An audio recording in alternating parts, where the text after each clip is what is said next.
Hello and welcome to Precon Decon, the video series where I deconstruct the pre-constructed decks of Magic the Gathering's history. In this video I'm going to be looking at another Planeshift theme deck, which is Comeback, which is a white, blue and black deck. So let's have a look at the deck list which we have here.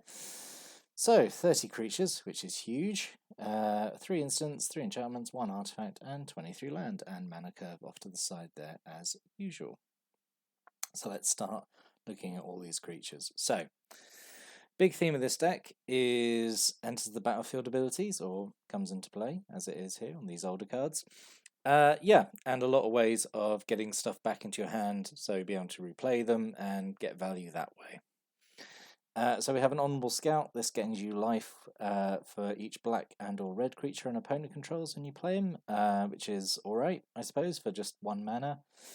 Hunting Drake is expensive at 5 mana for a 2/2 flyer, but when it comes in, it's you get to bounce a red or green creature back to the top of its owner's library, so that's potentially very good.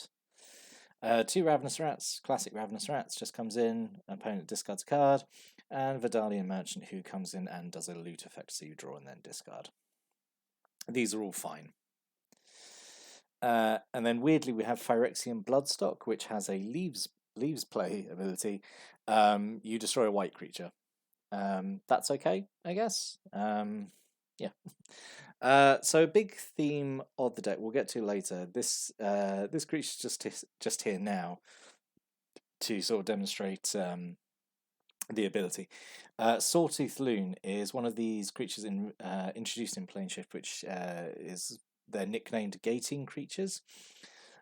Which means that they are kind of like decently costed for their stats and effects, but they usually have the downside of you have to return a creature that shares a colour with it back to your hand when you play it. So Sawtooth Loon comes in, you get to draw 2 and then put 2 cards from your hand on the bottom of your library, which is okay. I think discarding 2 is usually better. Putting something on the bottom of your library usually doesn't matter. But this is fine. But yeah, it's one of these ones that has this gating ability, so you can use it to bounce white or blue creatures back to your hand and then replay them and get their effects again. Waterspout Elemental is one of the rares of the deck, so it's 5 mana for a 3/4 flyer. It has kicker of 1 blue. If it enters the battlefield and you paid the kicker cost, return all other creatures to their owner's hands, and you skip your next turn. So that is obviously a very very swingy ability. It is great up until the skip your next turn. Obviously, skipping a turn is horrible as a drawback. I think this would have been a fine card without that. Because what essentially happens, you're going to spend 6 mana here, drop this card, then you have a 3/4 on the board, and you're essentially giving your opponent 2 full turns to rebuild their board. So there'd be very few situations, I think, where you would want to pay the kicker cost. Like, you'd have to be, I think, pretty desperate to do it. Yeah, so I don't think a great rare, honestly, for this deck. And then just a single tidal Visionary who taps to make a creature the colour of your choice until end of turn. Said before, in these theme deck reviews, there is a big colour matters theme in Invasion block. And Tidal Visionary sort of helps towards that. I actually kind of wish there'd been a few more of it in this deck, just because it helps with the gating creatures. Like with Sawtooth Loon, you could say turn Phyrexian Bloodstock into make it white or blue, and then Sawtooth Loon could return it, and then you'd get the Bloodstock's effect. Or use Tidal Visionary to turn something white, so when Bloodstock dies, it kills that. So yeah, actually, I kind of wish there'd been a few more Tidal Visionaries. So we have a few more things that let you return creatures. Arctic Merfolk is a 1/1 for 2, which is obviously horrible. It has a kicker of return a creature you control to its hand, and if you pay the kicker cost, it gets a +1/+1 counter. Not dreadful in this deck, honestly, just because it can reset the enters battlefield abilities. Yeah, fine. 3 Cavern Harpies. Really happy there's 3 of these actually. So blue and a black for a 2/1 flyer. When it comes in, you return a blue or black creature to its owner's hand, and you can pay 1 life to return it to its hand. It to your hand, sorry. So yeah, this I think has a lot of combo potential.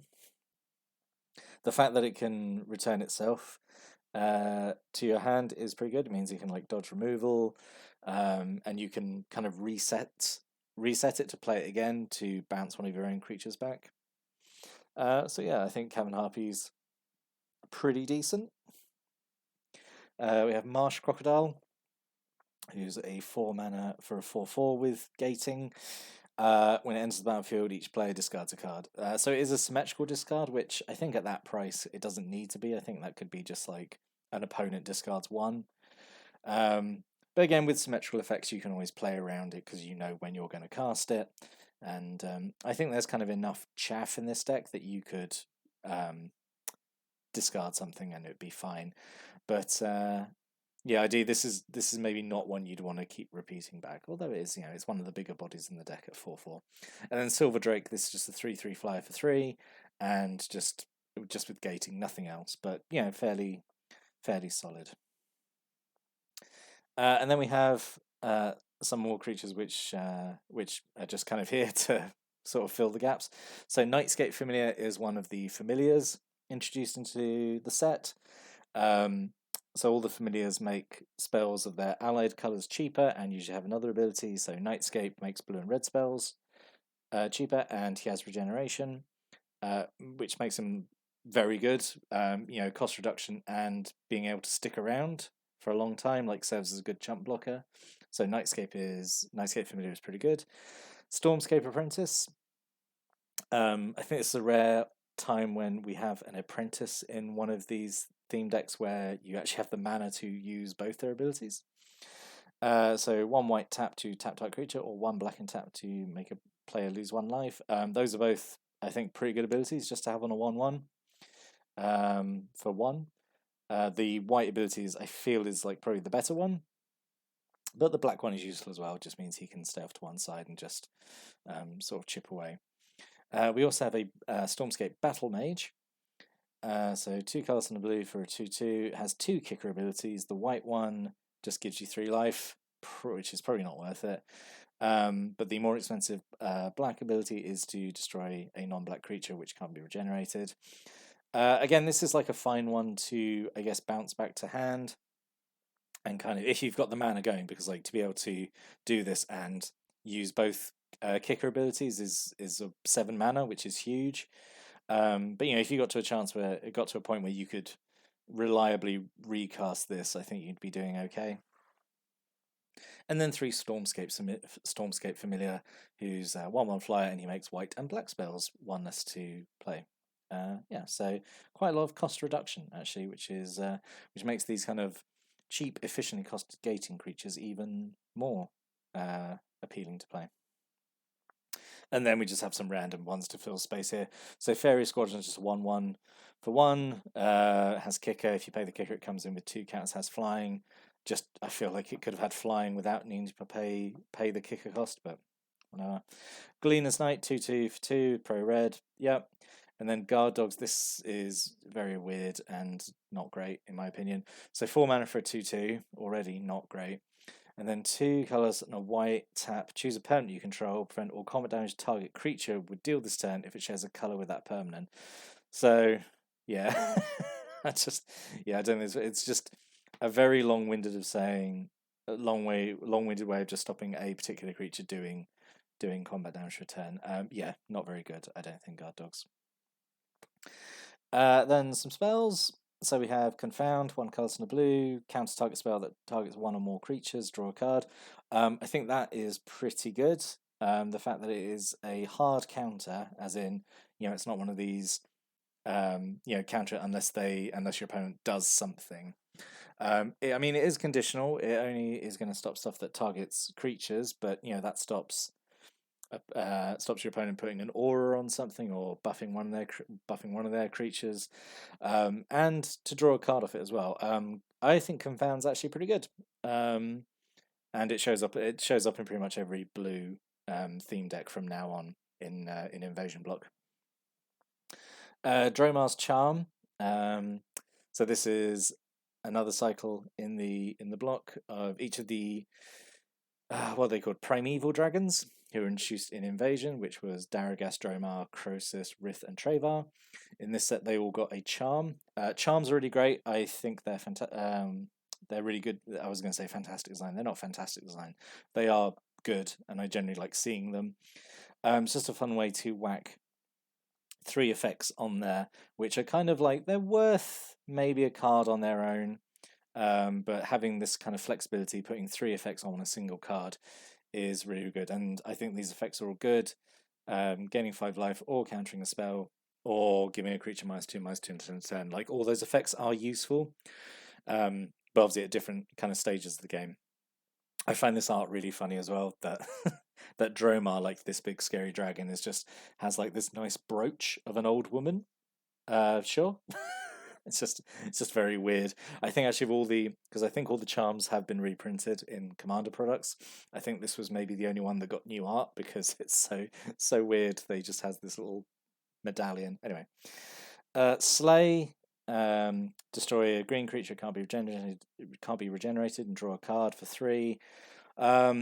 Yeah, you've got enough. There's not enough color switching abilities in this to make sure this would always be able to go off. It seems a weird choice to include it, honestly. And then 2 Cistace Ingenuity, which is an aura. Draws a card for only so it's only 1 mana to draw a card when you put it on. So in that case, I think it's actually worth it. And then you get this kind of expensive ability. Enchanted creature has 2 and a blue. Target creature becomes the color of your choice until end of turn.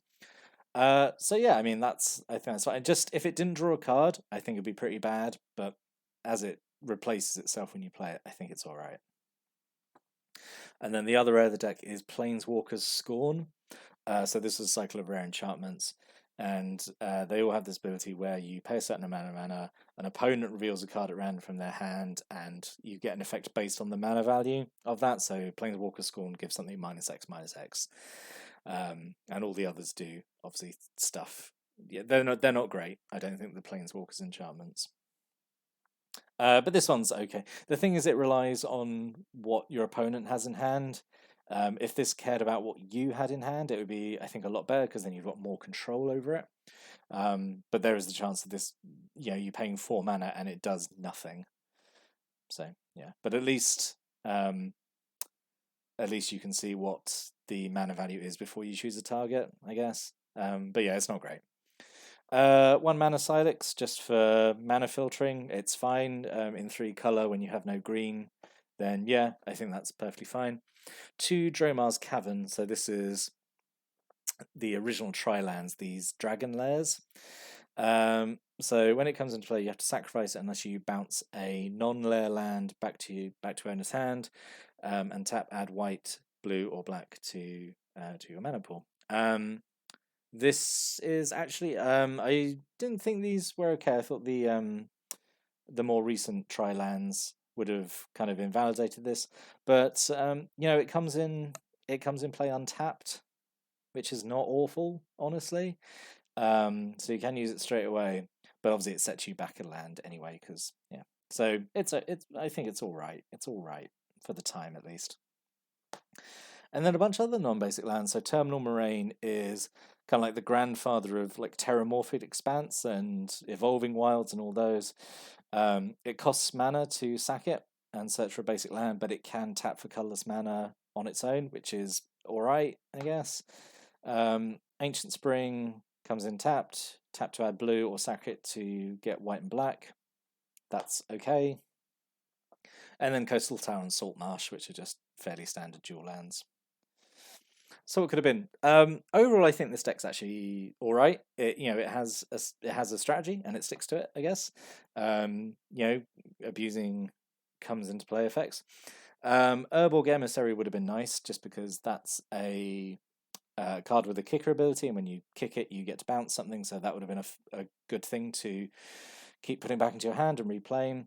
Same with Maggot Carrier. It's just a 1/1 for 1, but when it comes in, every player loses 1 life. So again, that would have been like a nice cheap creature to keep returning back to your hand and replaying. Sway Evolution makes any number of target creatures a color of your choice until end of turn, which there are quite a few cards in here that care about color, like all the gating creatures. Angelic Shield gives all your creatures +1 toughness, and you can sacrifice it to return a creature you control back to owner's hand. So again, sort of ties into the theme. Alternate rares though, Doomsday Spectre is 2/3 flyer. When it comes in, it gates, and when it deals combat damage to a player, you look at their hand, and and choose a card, and they discard it. So it's like a Spectre with a coercion effect, which is like obviously really strong because then you can just get whatever you want. So I think that would have been fine to have in this deck. And Sunken Hope is 5 mana enchantment. Basically, at the beginning of any player's upkeep, they have to return a creature they control back to their hand, which obviously benefits a lot of your stuff and would probably set your opponent back quite a bit if they had to keep returning stuff. So yeah, those are just what my thoughts. What cards could have been in this deck. So yeah, like I said, overall I thought this one's actually pretty good. I think it's probably the strongest out of the Planeshift decks, honestly, just because it has kind of like a clear strategy and it sticks to it. It has cards that synergize quite well. So yeah, overall I think this one's pretty good. I would have been happy to get this one and play it out of the box, I think. But what do you think? What do you think of this deck after seeing it? Did you have this deck? Did you play with it? Did you make any changes to it? Stick a comment below. I'd really like to hear about it. I'll be back next time to look at another Planeshift theme deck. But until then, thank you for watching and listening, and have a great day.